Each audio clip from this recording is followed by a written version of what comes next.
Good morning, everyone. Welcome to another exciting JET Global Success webinar. It's just about 9 o'clock now. Some people are still coming in, but let's go ahead and get started. My name is Todd Waddell. I am a training and reporting analyst here at JET Global. We're in beautiful Portland, Oregon. I also want to introduce my colleague, Sarah Closer, who is our Director of Customer Success. Welcome, everyone. Thanks so much for joining us today. Today, Sarah's going to be working a couple of polls for us, and we're all about data sources today. So maybe your organization is using an ERP or one or more additional databases, and you've been thinking about adding a data warehouse or OLAP cube to your business intelligence portfolio. Maybe your organization has already done this and you want to maximize that investment. So in today's Success Series webinar, we're going to look at the differences between those source databases, warehouses, and OLAP cubes. We'll talk about how they're structured and which type of database makes the most sense for different business intelligence needs. So we've got a short poll just to start off to see who's already using data warehouse and OLAP cube, and Sarah's going to put that up on the screen. So if you can go ahead and check off whichever applies to your organization, that'll help us maximize and customize this a little bit to the interests of the audience. All right, so we'll leave that up there for a few different questions or a few different seconds. If you have any questions as we go along, please type them into the chat box. We always try to keep our success webinars short and bite size, usually about a half an hour. So we'll save all the questions that come in and dive into them after the formal presentation piece is complete, okay? So let's go ahead and close that poll and see. All right. Moving right along. If this is your first webinar series, you might be asking why we host these. The purpose of these monthly sessions is to help our users be successful with the entire suite of products. This organization is really fantastic. We really want you to do great things with our products and get the most out of them. So we want to make sure that you know all of the great features and functionality that's available to you. And on the second Thursday of each month, we host these 30-minute sessions on a new topic.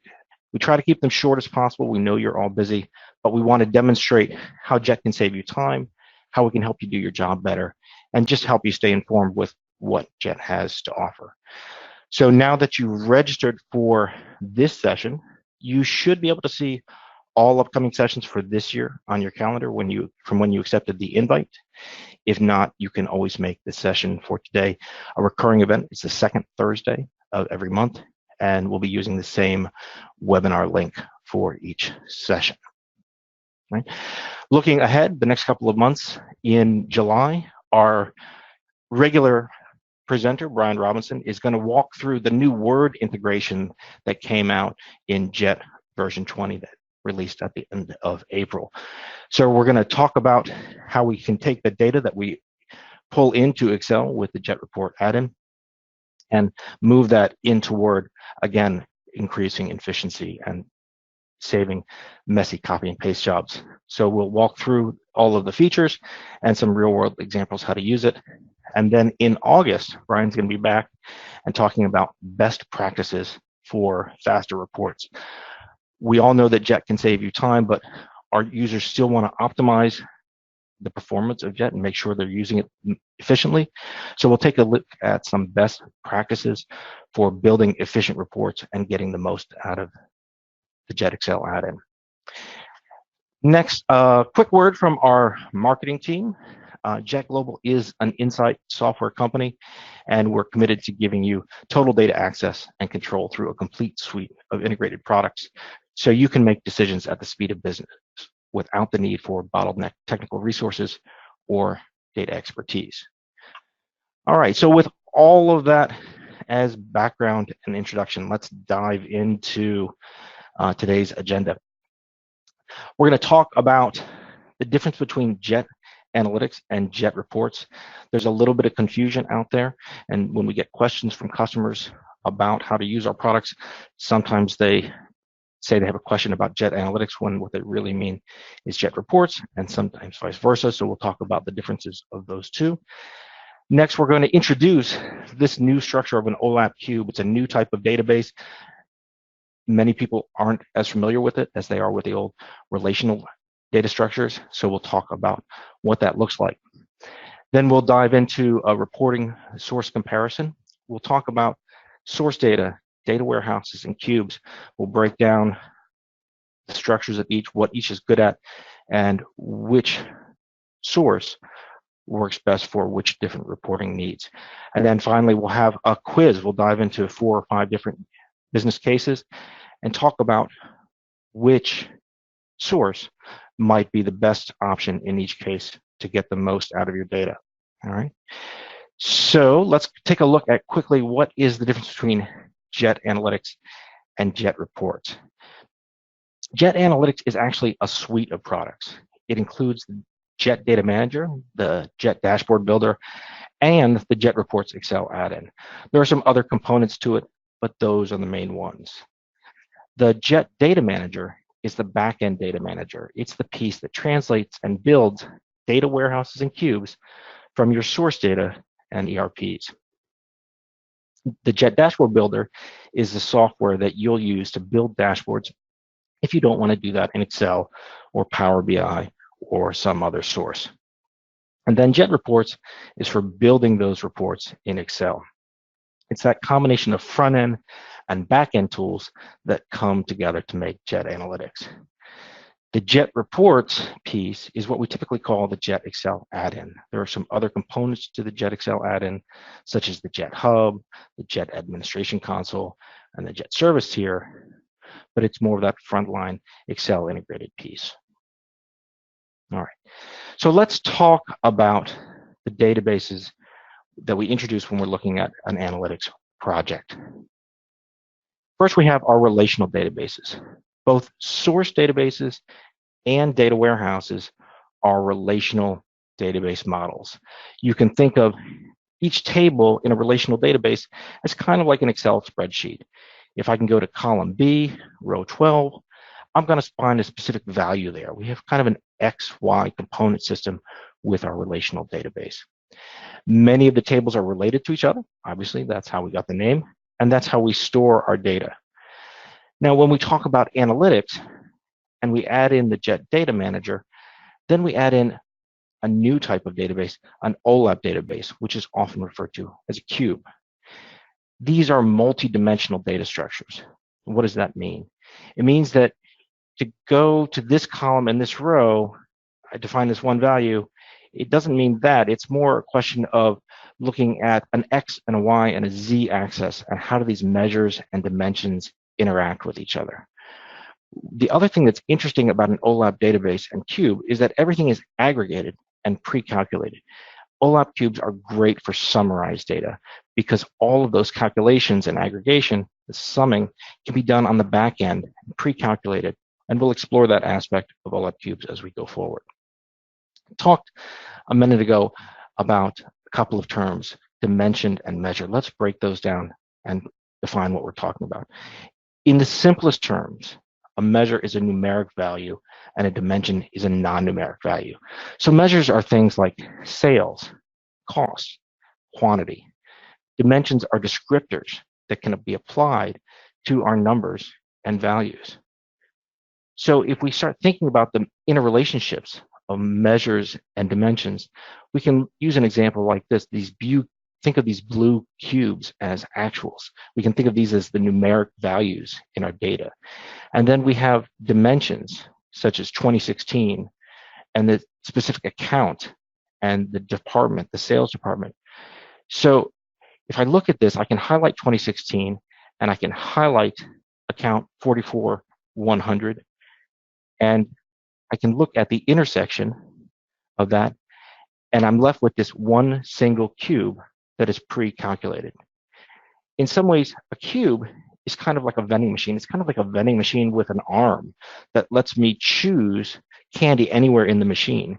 If that candy that I want is on rack 6, A6, but it's behind like 2 packs of Twizzlers, and I don't like Twizzlers, I can still use that arm and reach back and still get my peanut M&Ms. A relational database, on the other hand, is more like a traditional vending machine. So if I want to get my M&Ms, I'm going to have to eat some Twizzlers first. I can just choose that single row and column. All right. So the other thing to keep in mind here when we're looking at cubes is that value in this cube is pre-calculated. So I don't need to do all that calculation on the front end when I'm running that report, and that it drives a lot of efficiency.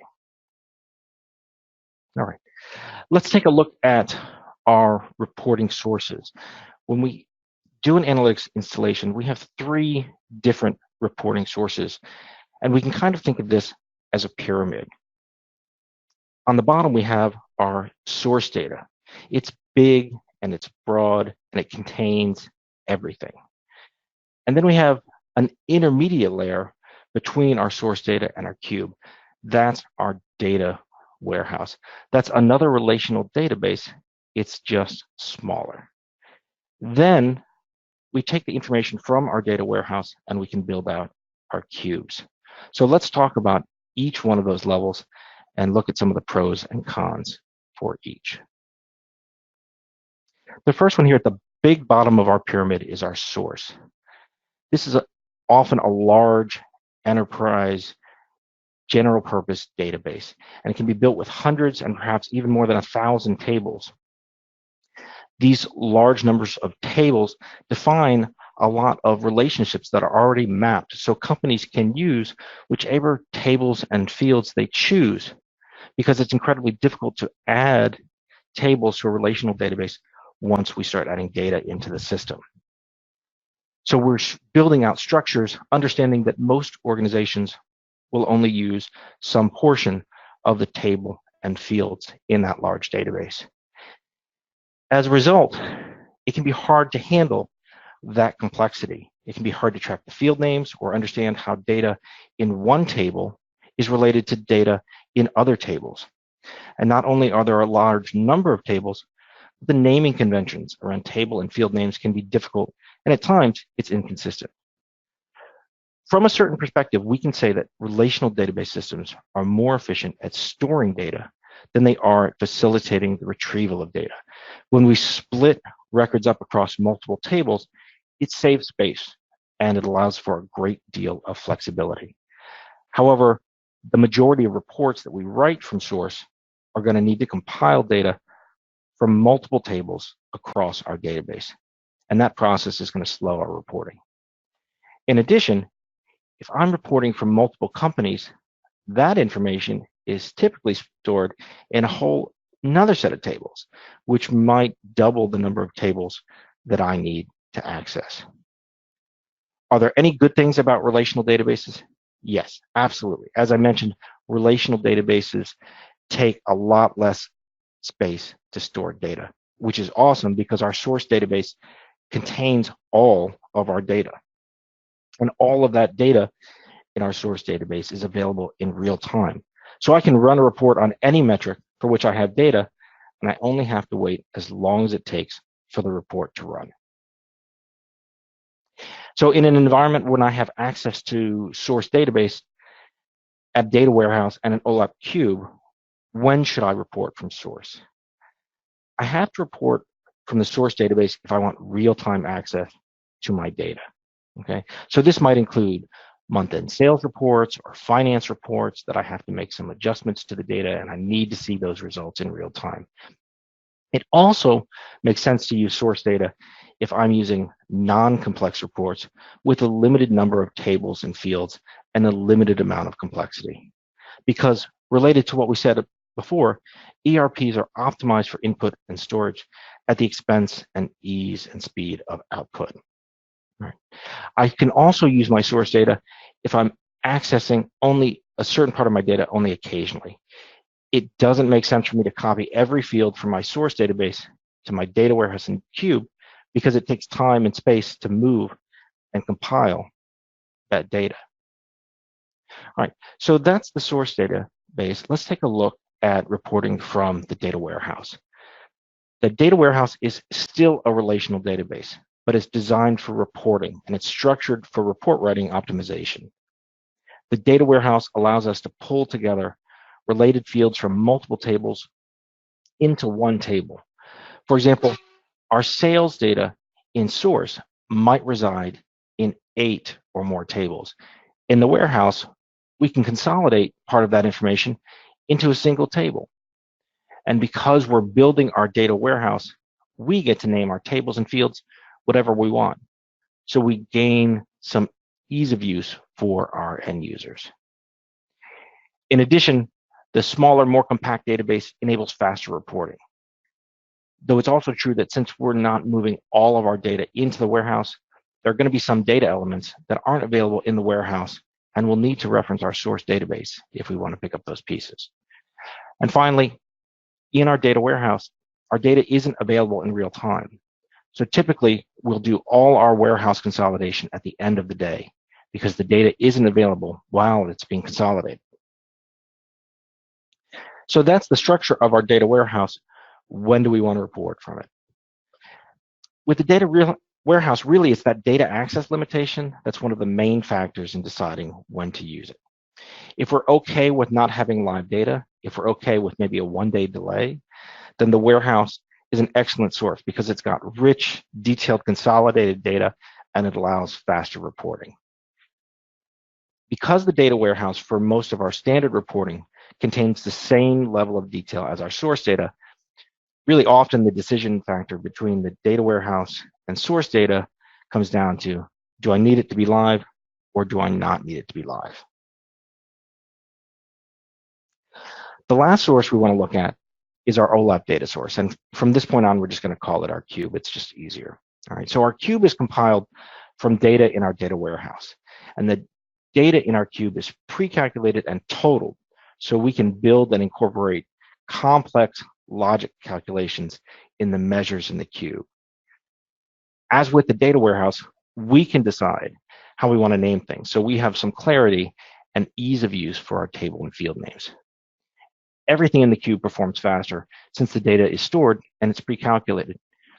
But it's really important to note that we don't have real-time access to our data, and we don't have transactional level detail within our data sets. One of the nice things about cube data is that because there are a lot of aggregated top-level information, cube data is really good to use with pivot tables and charts. And we have a couple of excellent courses on our e-learning site. We have an e-learning class on pivot tables, and then we also did a previous webinar, success webinar on pivot tables as well. So feel free to check those out. When do we need to use our cube? Well, our cube, again, is ideal whenever we need pre-calculated or pre-total data, but we don't need it in real time. For example, I was recently working with a client on a forecasting report. She needed to pull a list of inventory items and then consult 3 different source tables to calculate the current inventory, the inventory on order, and the sold inventory that hadn't been shipped. Pulling that data from source, that report was a bear to run. But building this report out of the OLAP cube was wonderful because all of that back-end calculation was done when the cube was built overnight. So pulling the data out was almost instantaneous. So we've looked at source data, we've looked at the data warehouse, and we've looked at our OLAP cube. Let's take a quick summary look and see what the difference is between each source, each type of database, and when we should use a particular source. So our source data, whether that's an ERP or other underlying relational database, we have everything in it. It's got all of our data, and it's available in real time. But the speed of our reporting is going to be slower, right? By comparison, again, our data warehouse, we have most of our data in our data warehouse. Really, the pieces we're able to define what's important to our business and incorporate those elements in the data warehouse, but it's not available in real time. So if we're okay with that delay, that's fine. And this reporting speed is moderate, again, because we've been able to consolidate a number of those tables and we're able to pull information out and have fewer references to go and look for data across our database. And finally, our OLAP cube. Everything in our OLAP cube is aggregated and calculated. So we've got that high-level information, but we may not have the transactional level detail that we want to see in our report. And again, with our OLAP cube, we can't see that information in real time. But on the other side, our reporting speed is incredibly fast because the information that we do have access to is aggregated and pre-calculated. All right, so we've looked at the 3 different data sources, and we've talked about the structures of each and when each, what types of cases each works best for, looking again at the type of data, the availability when we need it, and the speed of reporting. Let's take a look at a number of business cases and think about which data source would be the best reporting option for each of these business cases. I've got about 4 or 5 different questions here, and as I roll through each, I'm going to read the question, and then Sarah is going to go ahead and open the poll, and that will appear on your screen. We'll leave it up there for a few seconds and give people a chance to respond. So for our first business case, which database should I use? Anna needs a report to assist with analyzing sales staff performance. And the report needs to display the salesperson's sales by item category and item for every month selected. So Sarah, if you can go ahead and open up that poll. All right, so our choices here are obviously source data, the data warehouse, or the OLAP cube. All right, and so let's go ahead and close that poll. In this case, Anna should use the cube because Anna's looking for summary level information. She doesn't need this in real time, so the cube would be an excellent resource for her. It would be nice and fast and easy to pull that information out. All right. Our next business case, Pam needs a report to assist with intraday management of the sales floor, and she needs to present the sales amount, the profitability, and utilization for each of her salespeople for that day. So let's go ahead and open up the quiz. I have to say, everybody did very well on the last one. Nice, awesome. So in this case, we can go ahead and close that. I'm wondering if you picked up on the fact that Pam needs an intraday management report, so she needs to see that in real time. And because she needs to see that in real time, really we need to use the source database there. All right. And our next one, David wants a dashboard style report that helps identify trends with inventory levels. And that report should provide breakouts per product group, item category, and vendor information over time. So which data source should David use for that report?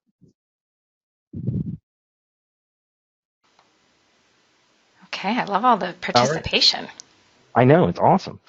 So in this case, David uses OLAP, and that's pretty clear, right? Because he doesn't need this in real time, but he needs to have summary information, and he wants it broken out by many dimensions. And he could also display this really easily with a pivot table, so that would work out awesome for him. All right, next, Kim needs a report that presents all open purchase order lines, and it needs to be current and display the item number, status, vendor, expected date of delivery, and the overall outstanding amount.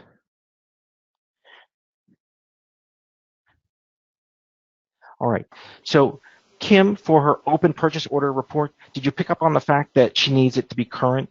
And so she's also looking at open purchase order lines, and it's understandable that that's probably going to flux over the course of the day. So she probably wants to use her source database. She wants those details for the transactions, and she wants it to be in real time.